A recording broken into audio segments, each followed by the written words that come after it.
Welcome. Take It Up with Jessica Lee. I'm here with Gary Corrigan, who is the Senior Vice President of Sales at QueBIT Consulting. Hi, Gary. Hi, Jessica. Thanks so much for having me on today. I'm really excited to be with you. Yeah, I am excited to talk about the analytics world and using machine learning to make a better forecast, right? And we all know that we all have to predict the inventory, let's say, of retail. Retailers have to do that, but if you don't have the accurate forecasting, you may be short of something or over supply of something, and that's not good. So let's talk about what your consulting business does and how you can make a difference for those out there trying to really survive during this challenging time. Sure. Yeah. Thank you. So QueBIT has been around for about 20 years. And we, as you said, we're an analytics consultancy and technology company. We work with clients everywhere from Fortune 50 clients all the way to SMB clients. And what we focus on is something called XP&A. Okay, so XP&A, and for us, is the convergence of financial planning and analysis with the Office of Finance, but bringing that together and also going out and working with the business in sort of an S&OP sort of way to help streamline operational planning as well. So you bring that together and you have integrated planning, but the real key is also to infuse predictive and machine learning in business processes, because as we know, human beings are biased, right? They make decisions in lots of different ways. What we're finding is predictive and machine learning is not, right? And it significantly improves forecast accuracy and saves companies a lot of money, better customer satisfaction. So we're really busy with this, and this is our focus. And of course, that brings data management and everything into play, but this is our sweet spot. Yeah, and I was thinking about how nowadays, with the challenge of consumers having less money to spend, so when they spend, they're very kind of selective of how they spend their money, and retailers are struggling to try to stay alive during this time, and everybody's shifting to online. But with better forecasting, you can reduce waste. Maybe you can share with us an example that we can all relate to. Sure. Well, I mean, there are lots. First of all, I'll say during COVID-19, this pandemic, it's been quite an experience for all of us. But I will say that QueBIT is actually more busy now, because what we're finding is more and more clients realize that this forecast accuracy is key. And so we've got clients, retailers, we've got fitness companies, we've got clients that sell tires, all sorts of companies that almost are shut down during COVID-19, who are calling us and asking us to advise them on this XP&A strategy. A couple of examples of clients that we've been very busy with. One of them is a company that makes medical devices and screws that are used, lots of different tools that are used in elective surgeries. And so, as we all know, elective surgeries, for the most part around the world, were halted from February until almost recently. So we were very busy with this particular company on helping not only financially plan their business, but also to look at predictive demand forecasting, infusing predictive forecasting in their operational planning to help them understand where in certain parts of the world they were going to open back up, and how they would make sure they would have the right inventory at the right time for various doctors' practices and hospitals all over the world. So we've been busy with that, and it's been very, very helpful for them. So they're probably saving 20, 30% in cost savings, but also, again, it's a matter of being able to fulfill client needs. And they sell through agencies. So their agencies all over the world are asking them to provide this kind of analytics. So it's been really exciting for us. What about the retailers? For example, people shop online, they receive packages all the time. Making the right prediction of the inventory for those kind of consumer products, I think, is very critical, and it costs a lot of money when you don't have the right inventory. You can lose that opportunity.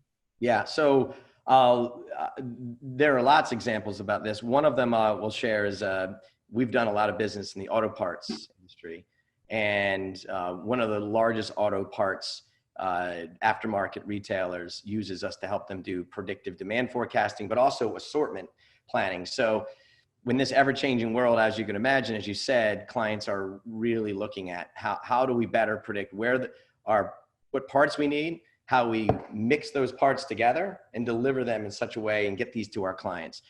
Some of them sell in stores. A lot of them obviously are now delivering as well. And so we've had clients that have saved literally hundreds of millions of dollars on better assorting and predicting the demand. And auto parts is just one of the areas right now where that's really relevant. And it's not just the goods itself. Actually, if you think about online e-commerce nowadays, in order for the retailer to send you a product, there has to be packaging involved, like carton boxes, to make sure that that gets packaged correctly to get delivered. So you have to predict not only the, let's say, the item the customer wants, but the packaging for that item too. Well, it's funny to say that because one of our clients is one of the largest paper and cardboard manufacturers in the world. If you get a pizza, it comes in a cardboard box that they produced, corrugated cardboard. If you get a package from Amazon, chances are that they make the cardboard. And I can't tell you how busy our team has been with them, working with them on predicting demand, and not only predicting demand, but then also optimizing sort of the supply chain so that they are able to keep up with this crazy spike in demand for packaging. Obviously, we've all been to the grocery stores and there's no paper towels, right? There's no toilet paper. It's been quite a challenge for all of us during this time. Analytics is helping this company keep up for all of us during this difficult pandemic. Yeah, and a few percentage point inaccurate planning can translate to millions of dollars to the bottom line, right? Yes. Yes. We another large logistics company, one of the largest in the world, embarked on a project about 2 or 3 years ago with us to do demand forecasting. And especially during the holiday season, when things get really hectic, they didn't want to have too many extra overtime workers and too many extra trucks and too many extra airplanes. But they had to be accurate so everyone gets their gifts during the holiday season. And I think we saved them 1 or 2 percentage points on their forecast accuracy, and that translated into hundreds of millions of dollars of savings. So it doesn't take a lot to really move the needle when it comes to savings, but also you can't oversee how important it is to do it for relationships. You know, if you're a logistics company and you can't get packages out, that all those vendors that rely on you are going to go somewhere else. Mm-hmm. And that is a huge factor. Now, your consulting practice, you guys don't actually make a software, you're using other vendor software. So you are like a trusted advisor who comes in and analyze the situation and say, based on the environment, your goals and challenges, these are the software that we may recommend, and these are the process improvements that we recommend. Is that right? For the most part, we started that way.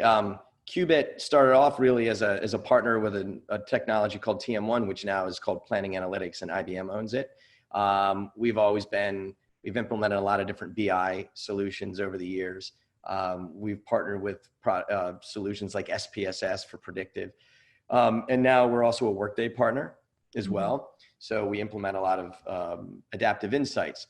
However, over the years, what's happened is we've realized that selling platforms is changing. Clients aren't always interested in buying a platform. They're interested in fixing business problems. And so what we started to do is we started to develop our own development team. And that development team started to create ancillary solutions to the large vendor solutions so that we can make them better, quicker, faster, and stronger. And as time went on, we actually have we have created our own machine learning platform. We call it Euclid. We've got our own price optimization solution. We've got actually an insurance subrogation solution that we've developed. So for the most part, yeah, we do a lot of resell and implementing and advisory. But at the same time, when a company needs a particular solution like demand forecasting or price optimization, we've got our own IP that we can bring to market and help deliver the promise of analytics. How big is your team then? From a development perspective, or which part of our company? Well, I know you are in charge of sales. Yes. So you've got a sales team. Yes. My sales team is about 10 people across the U.S. And the team of experts who do the development? So our technology development team is about 5 developers. Mm-hmm. And then we've got a consultancy practice that's about 60 folks, made up of financial performance management experts, a lot of subject matter experts that play in the S&OP space, data management folks, and then of course machine learning and data science team as well. Maybe you can talk to us about your sales approach. You know, there's a lot of different beliefs in, some people would say the challenger is the best because you're really trying to get them to improve and challenge the status quo, right? What's your approach? Well, that's really what we do. You know, I came from my sales history personally is from Cognos. I started there in 2004. And back in 2004, 5, and 6, it was a crazy time to be in this analytics space because we got acquired by IBM, but there was Business Objects got acquired by SAP, and Oracle was doing acquisitions, and it was quite an interesting time. Back then, and even probably 5, 6 years ago, there was a lot of buying of platforms and a lot of IT-led agendas, and a lot of times people were buying software based on features and functions, and they weren't always business-led decisions, and they didn't always have a roadmap to delivery. And a lot of advisory wasn't coming into play. And especially in the last 5 years, what we've observed is that there's not a high tolerance for large software purchases without a specific end goal and business outcome in mind. And so I do think that if you really want to be successful in especially the analytics software world today, you've got to take that challenger approach. You really need to take a consultative approach to sales. We spend a lot of time making sure we're talking to the business, and we've got folks that can talk to the business. We try to identify those solutions that clients need. We don't lead with platforms. We lead with very specific solutions to meet business needs. And we do a lot of proof of concept. So the way we qualify working in deals is asking a client, are you willing to share your data under NDA, share your business challenges, let us meet with your folks who make decisions.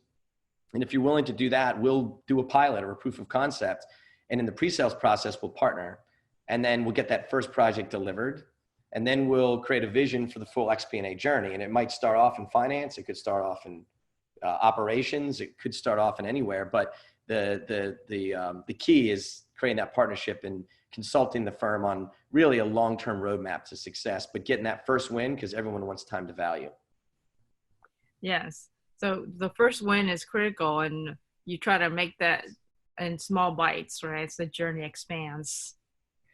There's no, I mean, yeah, I can't think, I mean, yes, there is times when we do large multi-million-dollar sort of deals up front because the client has a very prescribed requirement, and they're trying to rationalize software. They make a choice. And, but for the most part, we just in the last week have 3 deals we've done where, for one company, it's a CPG company, and it's very much help us with our predictors, help us do demand forecasting.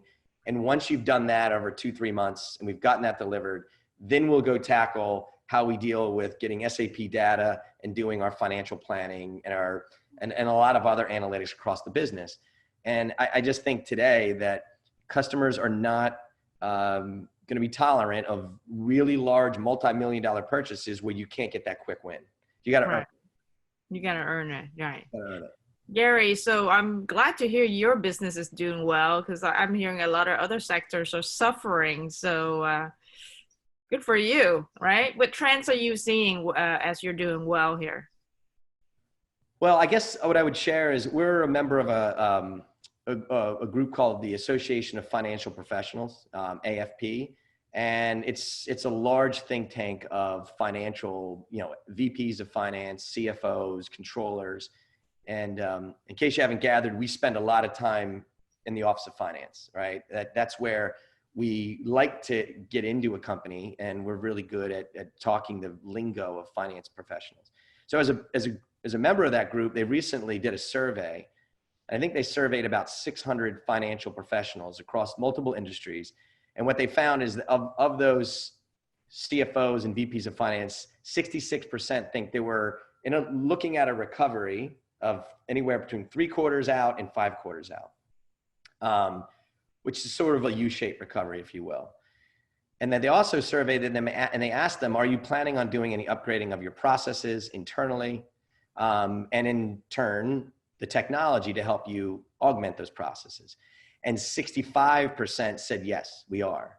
And so of all those changes, a lot of it was around how they forecast their business, right? Not just in finance, but like we've said earlier, demand forecasting, how they're pricing their products, right? How they keep up with the new demands of this new world we live in. So, I mean, I think that's part of the reason that we've been pretty busy, because there is a trend. Anytime you have disruption like this in the market too, you know, you're going to have a lot of companies that maybe were on-prem and now they're going to move everything to the cloud, right? Some of them have hybrid cloud strategies. So we're able to help clients in either of those capacities. But it also creates a whole market for rationalization of software, right? Maybe someone said, you know, that we're growing, we're changing how we go to market. We need a new ERP. We need new BI tools. Maybe we have 7 BI tools in our company and 2 or 3 planning systems in our company, and we're wasting money because everyone needs to be leaner and meaner, right? So what we're finding is there's a lot of rationalization of technology within big companies. And that spawns a lot of opportunity if you're in the sales world and if you're in the consulting world. One of our clients is an $11 billion CPG company in the beverage industry. And they, even before COVID-19, especially now, they have grown through acquisition, and they have lots of different sources of data across their company. And they had multiple planning and BI tools. And so we went through a process for them where they rationalized that. And now it's resulting in purchasing of one platform for everything and rolling that out so that they have everyone singing the same song sheet. So there's a lot of opportunity, to be honest, at a time like this. You don't like to take advantage of a pandemic, of course. Our job is to help companies to be more nimble so that next time, God forbid, this happens, you're prepared for it. Well, you know, with forecasting, there's always room for improvement until you get 100% right, which I know no one's at 100% right, but you know, I don't see a time when you wouldn't need to try to push for more accurate forecasting. Well, you'd be amazed, Jessica, on how many companies don't really forecast. They don't do rolling forecasts. They do a budget, but they're not in sync with the business on how we're forecasting.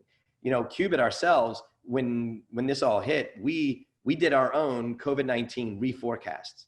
So our forecast now looks different than it did at the beginning of the year. And we've had to reforecast our business. We moved a lot of things like expenses in our company that obviously we weren't going to conferences. We weren't flying all over the country anymore, right? We're a virtual company. So we've done well with that. But we took all that, those savings from expenses, and we can move them to other areas of investment, like Google searches, you know, doing a lot of online you know, webinars and things like that. So companies have to be nimble, and if you can't forecast, then it's really difficult to do that. Right. Okay, Gary, you know, everybody's working from home, and I know with your analytics team, it seems like it's perfect to do the remote work because it's all about looking at data and predicting better, right? So do you see yourself and your team working from home and remaining so even after this COVID fear's done? Yeah, it's a good question. QueBIT is, first of all, we've always been a remote company.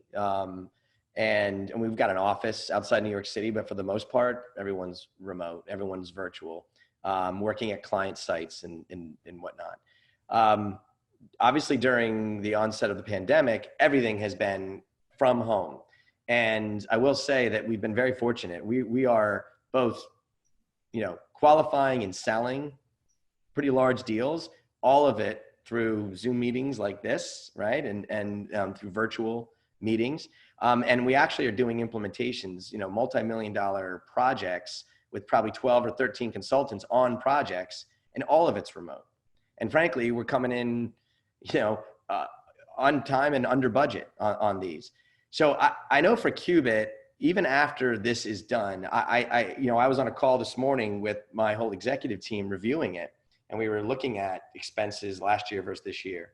And we already have said that when we do come out of this, I don't think we're going to go back to budgeting the same expenses we did before.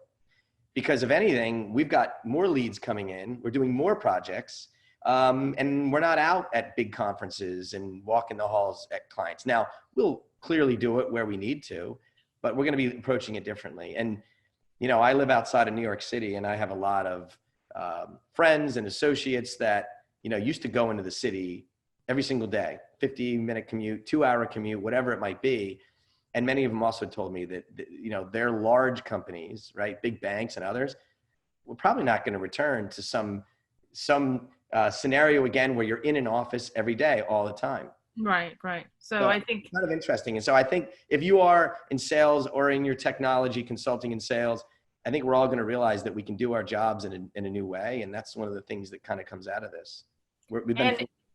And it's also, I think, better quality of life for everybody to not commute 2 hours a day into the office every day. So having a little bit less commuting, more quality time sounds great to me. I can tell you this, I'm a cyclist and the roads are not as busy as they were before. Well, it's been great talking with you, Gary. I appreciate you talking about the analytics world and how you're helping companies out there. Anyone interested will, I'm sure, look you up on LinkedIn.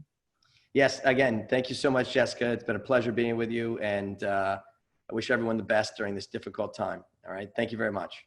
There you have it. Check it out with Jessica, Lee, Gary, Corrigan from QueBIT.